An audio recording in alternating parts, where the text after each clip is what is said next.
विधायिका, कार्यपालिका, न्यायपालिका, पत्रकारिता तथा संवैधानिक संस्थानों में स्त्री 49%, पुरुष 49%, 2% किन्नर का प्रतिनिधित्व, नो रिजर्वेशन। साथियों, अभी जो साथी आपके साथ जुड़े हुए थे उनका नाम आर के गौतम जी हैं, एडवोकेट हैं और पार्टी के राष्ट्रीय प्रवक्ता एवं उत्तर प्रदेश के प्रभारी हैं। ये उनका परिचय। मेरा नाम के गौतम, कृष्ण कुमार गौतम है, राष्ट्रीय नागरिक पार्टी अध्यक्ष। तो साथियों, प्रेस कॉन्फ्रेंस शुरू करने से पहले आप साथियों का हम स्वागत करते हैं और स्वतंत्रता दिवस के अवसर पर आप और आपके परिवार को पुनः हार्दिक बधाई देते हैं कि आप और हम सब भारत के संविधान के तहत जो स्वतंत्रता भोग रहे हैं उसे बचाने की भी नैतिक जिम्मेदारी हम सब की है। तो अभी साथियों, हम 3 भागों में बात करेंगे।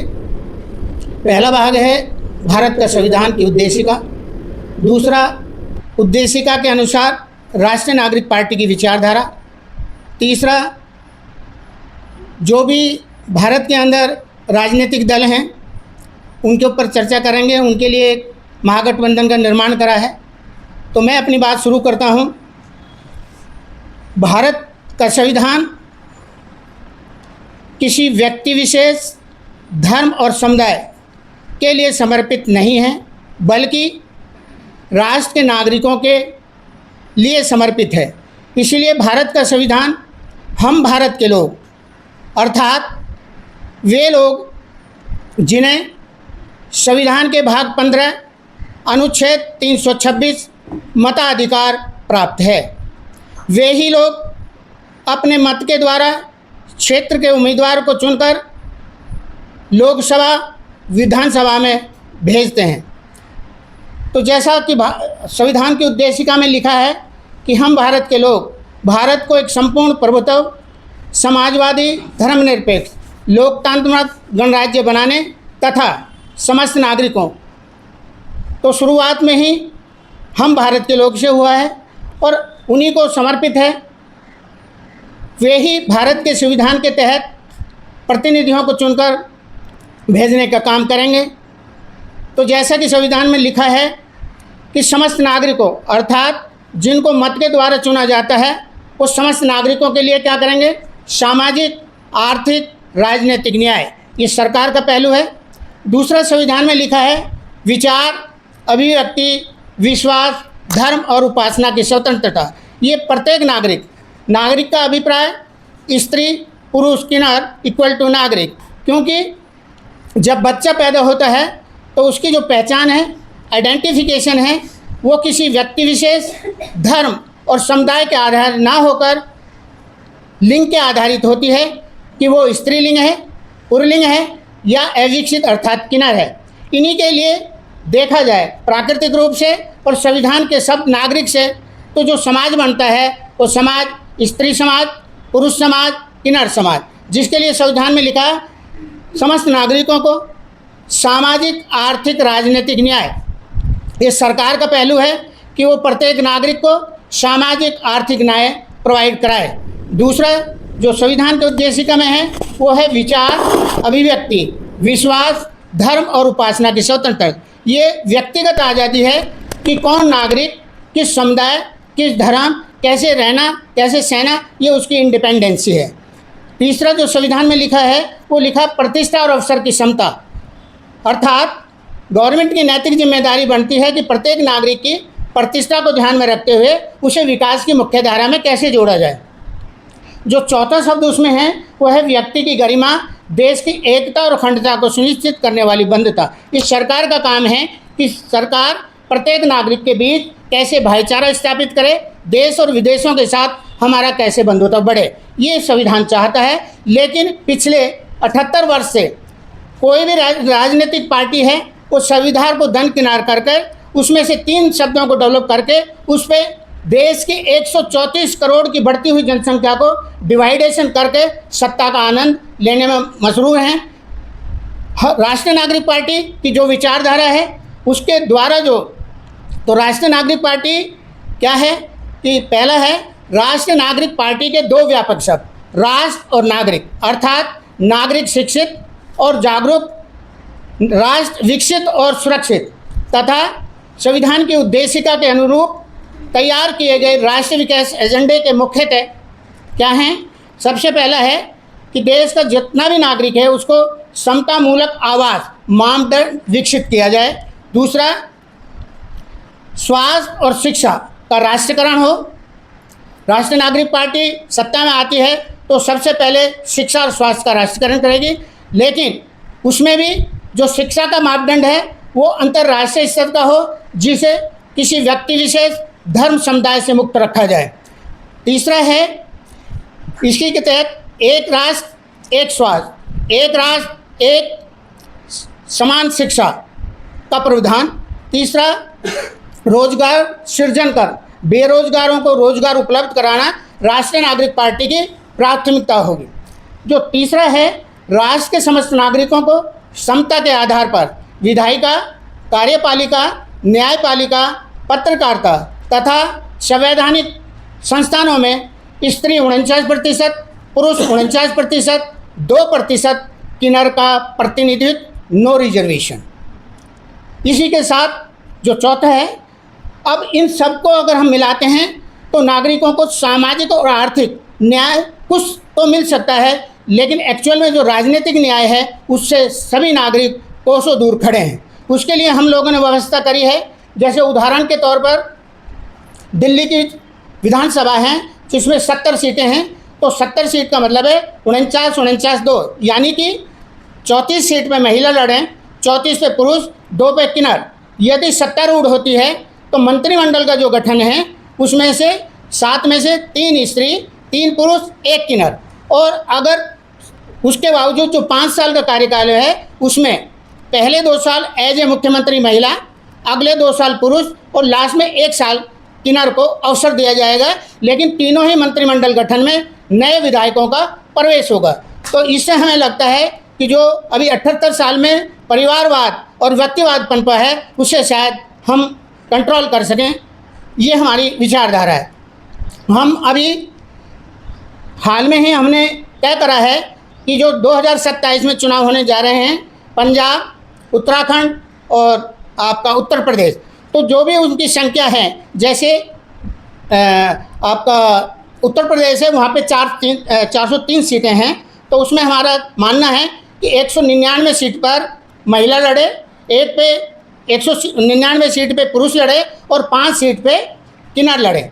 यदि सत्तारूढ़ होती है तो जो अभी बताया उसी तरीक़ा की हम व्यवस्था देना चाहते हैं, राज्यों में भी, केंद्र में भी। केंद्र के में भी ये है कि जैसे लोकसभा के अंदर 543 सीटें हैं, तो उसी के अनुसार मतलब महिलाओं को 261 सीट मिले, पुरुष को 261 सीट मिले, शेष किन्नर को मिले। और जो मंत्रिमंडल का गठन हो आफ्टर बहुमत के बाद, तो उसमें 49-49-2 अर्थात 543 जो सीटें हैं उसका 15%, यानी कि 81 मंत्री होने चाहिए, जिसमें से 40 महिला, 40 पुरुष और 1 किन्नर। ठीक वैसे ही 5 साल के कार्यकाल में पहले 2 साल जो देश का प्रधानमंत्री बने वो महिला बने, अगले 2 साल पुरुष हो, 1 साल किन्नर हो और 5 साल के कार्यकाल में हर मंत्रिमंडल गठन में नए विधायकों का प्रवेश हो। इसके साथ संविधान में जो लिखा है समता और समानता, अगर आपको बारी दे दी गई है तो अगली बार आपकी बारी नहीं होगी, अगले की बारी होगी, ताकि वो भी राजनीतिक न्याय का हकदार बन सके। अब इसके साथ साथ हम लोगों ने एक डेवलप करा है कि यदि समतामूलक प्रतिनिधित्व के अंदर कोई भी राजनीतिक पार्टी उसमें इन्वॉल्व होना चाहती है तो राष्ट्रीय नागरिक पार्टी ने भारतीय नागरिक समतामूलक प्रतिनिधि महागठबंधन का निर्माण करा है, जिसमें इन सब बातों को लेकर अगर वो चलना चाहें तो वो उसमें सम्मिलित हो सकते हैं। यही आज की प्रेस वार्ता का विषय है। इन्हीं शब्दों के साथ पुनः आपका बहुत बहुत धन्यवाद। जय नागरिक, जय भारत। आपसे एक क्वेश्चन करना जी सर। था। जी सर। मैं इंडियन एक्सप्रेस में हूँ। जी सर। अभी जो जेन जी का आंदोलन हुआ था जंतर मंतर पर, आप उसको किस तरह मानते हैं? जैन जी का जो विषय है वो राष्ट्रहित में है, लेकिन उसका जो धीरे धीरे राजनीतिकरण किया जा रहा है वो एक दुर्भाग्यपूर्ण है। पंजाब में 117 सीटों पर चुनाव है, उत्तर प्रदेश में 403 सीटों पर चुनाव, इतने प्रत्याशी हैं आपके पास? देखिए, हम अपनी विचारधारा को लेकर काम कर रहे हैं। हमें अगर मिलते हैं, कल हम अभी तक हमने 7 साल के अंदर केवल रोड मैप तैयार करा है। और जहाँ तक बात आपकी है, यदि किसी को विचारधारा अच्छी लगती है और हमें अगर उम्मीदवार मिलते हैं तो अभी जो हमने कहा है 49 2 की रेसों में 403 सीट, 117 सीट और उत्तराखंड की जो 70 सीटें हैं उसमें हम इसी प्रकार के डिवाइडेशन देके नागरिकों को हर क्षेत्र में, ये नहीं कि राजनीतिक ही क्षेत्र है, चाहे वो जुडिशियल है, विधायिका है, कार्यपालिका है, न्यायपालिका है, लेकिन इनमें तो थोड़ा बहुत मिल रहा था, लेकिन जो राजनीतिक न्याय की बात थी उसमें नहीं मिल पा रहा था। इसलिए हमने संविधान के उद्देशिका का अध्ययन करने के बाद ये विचारधारा को विकसित किया। आपने भी कहा कि एक उदाहरण है कि छोटी छोटी नदियां समुद्र में मिलती हैं।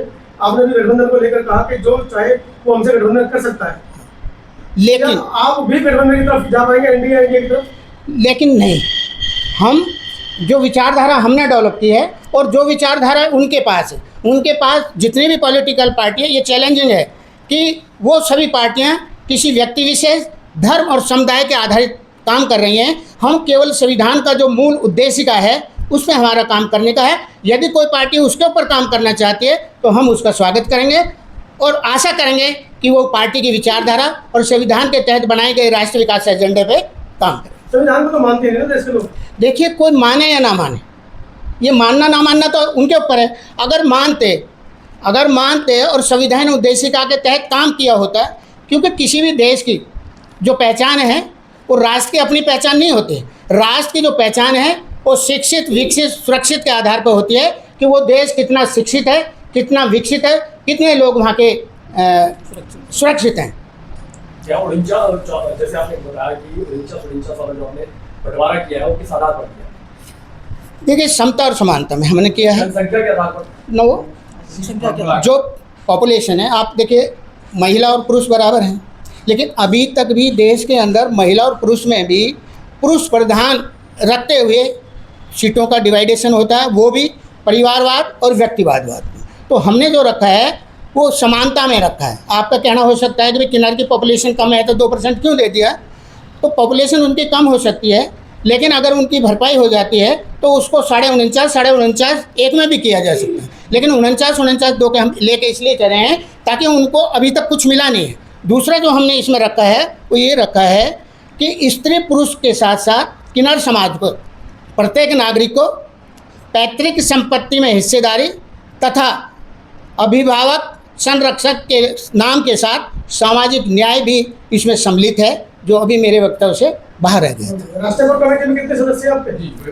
अभी हम लोगों का ज़्यादा नहीं है, जो government of India election commission की तरफ से उससे हम लगभग 150 लोग हैं, लेकिन जो कार्यकारिणी है वो 21 लोगों की है हमारी।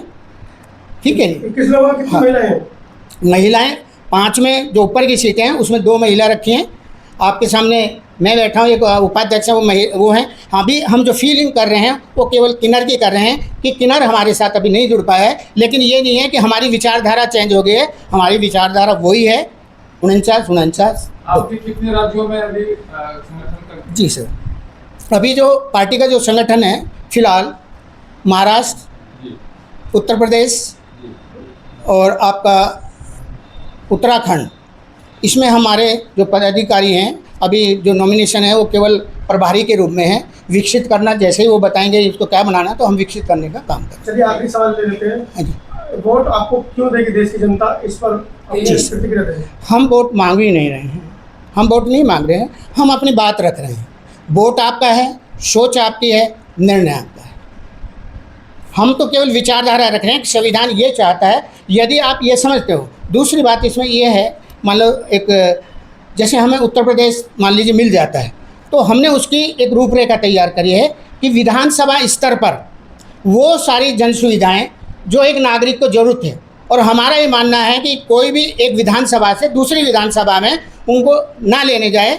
उदाहरण के तौर पे स्कूल हैं, कॉलेज हैं, हॉस्पिटल हैं, अग्निशमन सेवा है, ITI है, मतलब जो एक मूल सुविधाएं हैं वो हम विधानसभा स्तर पर भी देने का काम करेंगे। और उसके लिए हम पहले ये वर्क कर रहे हैं। अभी हमने साउथ दिल्ली के दक्षिणी क्षेत्र को चुना है और उसके 10 विधानसभाओं को लेकर हम दिल्ली सरकार, भारत सरकार के साथ में कॉरेस्पॉन्ड में कर रहे हैं पत्राचार, और उसमें हमें रिस्पांस भी मिल रहा है कि अगर हमने कहा कि भाई इस क्षेत्र में हॉस्पिटल होने चाहिए तो उनका रिप्लाई भी आता है कि क्यों नहीं है, क्यों नहीं मिल सकते।